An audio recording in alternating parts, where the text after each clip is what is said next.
luto na po yung ating chicken, mga idol. Nakain na po tayo.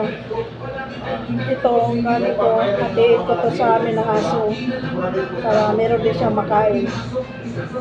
Itong ulam ko naman, babudgetin ko rin to para ulam ko bukas sa trabaho ko.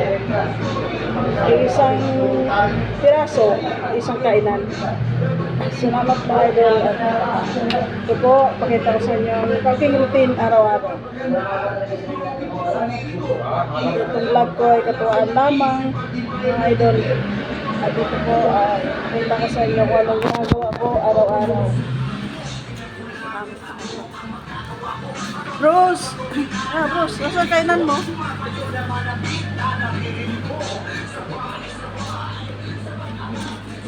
Tara Bruce, dali Bruce!